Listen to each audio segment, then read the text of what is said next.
पहली बात तो ये कि लगभग कमोबेश सभी पार्टियों ने ये कैरेक्टर अपना लिया है कि उनके लिए जो सत्ता है या जो चुनाव जीतना है वो बहुत इम्पोर्टेंट है। और जो पार्टियां जो है वो कई बार इस खेल को खेलती हैं कि चुनाव जीतने के समय कोई और चेहरा होता है और चुनाव जीतने के बाद वो चेहरा बदल जाता है और वो तमाम तर्क जो होते हैं वो बड़े लचर होते हैं। भारत जो है वो वर्ल्ड की एक ढंग से सबसे फंक्शनल डेमोक्रेसी है और इसकी सबसे बड़ी खूबसूरती ही जो होती है वो इसके नेताओं की जो कार्यशैली, वाक्पटुता या जैसे संजीव जी ने कहा ही कि नेता का एक खास गुण जो होता है कि तो वो ये होता है कि वो परिस्थितियों को भांपने और उसको मोड़ने में उसको महारत होती है। कई बार ये बहुत जरूरी नहीं है कि वो बहुत पढ़ा लिखा हो या बहुत उसके पास में आर्टिकुलेट वर्ड हो, पर उसकी जो समझ होती है और जो हमला जो होता है बहुत तीखा होता है और कई बार बहुत ही कठिन परिस्थितियों को बदलता है। संजीव जी ने इंदिरा गांधी का उदाहरण दिया, मैं पड़ोसी मुल्क से पाकिस्तान से एक उदाहरण देना चाहता हूँ। भुट्टो जब वहां लड़ रहे थे इलेक्शन तो भुट्टो बिल्कुल ही वेस्टर्न माइंडसेट के थे, शराब पीते थे जिन्ना की तरह। तो उनके बारे में जो वहां के जो कंजर्वेटिव लोगों ने कह दिया कि भाई ये कैसा मुसलमान है, ये तो शराब पीता है। तो भुट्टो ने भरी सभा में कहा कि भाई मैं तो शराब ही पीता हूं, लोगों का खून तो नहीं पीता हूं। और इस एक वाक्य ने पूरा खेल पलट दिया। लोगों ने कहा जियो जियो जियो भुट्टो जियो, पियो पियो भुट्टो पियो। जो ये जो मामला जो चल रहा है इसको इसकी थोड़ी पैरेललिज्म आप देखेंगे तो ये एक ढंग से क्रिकेट में जैसे स्लेजिंग करते हैं, दूसरी टीम जो है वो स्लेजिंग करके जो आपके बैट्समैन का जो कंसंट्रेशन भंग करती है या आपको आपके रणनीति से भटकाती है। इसी तरह आप ये देखिए इसमें जो बयान आया पवन खेड़ा का, उसके ऊपर जो आरोप लगे वो आरोप बिल्कुल बेकार है।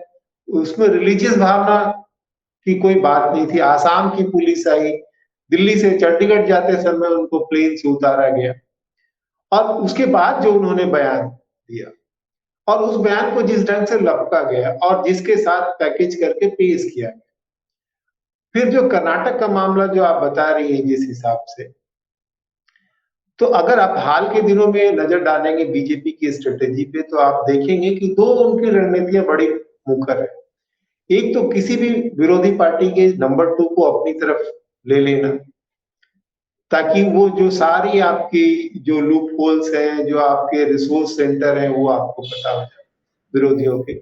और दूसरी बात ये कि आजकल वो लगातार जो एंटी इनकम्बेंसी फैक्टर से लड़ने के लिए वो हर बार अपने मुख्यमंत्री का चेहरा बदल देते हैं और एक नया चेहरा पेश करते हैं।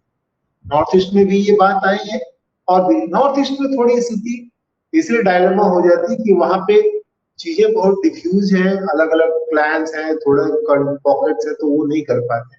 पर बड़े राज्यों में ये बड़े आराम से कर रहे हैं कि कोई चेहरा है। जैसे आपने कहा कि मुंबई का नाम हटाना इसलिए जरूरी है कि एंटी इनकम्बेंसी फैक्टर इफेक्ट नहीं करे। येदुरप्पा का नाम उछालना इसलिए जरूरी है कि येदुरप्पा मजबूत स्थिति में है, पर चुनाव के बाद शायद येदुरप्पा को वो ना रखे। वो उनकी जो रणनीति है वो एक ऐसी गाइड बुक की तरह नहीं चल रही। उसका कंपास जो है वो कंपास जो है वो विनिंग फैक्टर की तरफ है। राजस्थान में वो विजय राजे सिंधिया का कुछ नहीं कर पा रहे, लेकिन बार बार कोशिश कर रहे हैं। तो कुल मिलाकर के ये है कि जो हमने जिस दौर के नेताओं को पहले देखा है और जिस दौर के नेताओं को अब देख रहे हैं वो पूरी कल्चर अलग है। दूसरी बात जो आई वो मीडिया का, सोशल मीडिया का प्रभाव। मोदी जी नहीं बोलते तो मोदी जी की यूएसपी है भी नहीं कि वो पढ़े लिखे नहीं है। बहुत मुश्किल से डिफेंड कर पा रहे हैं कि वो पढ़े लिखे हैं, वो कह रहे हैं सेल्फ टॉट है। सेल्फ टॉट लोग नेता और भी रहे हैं हिंदुस्तान में।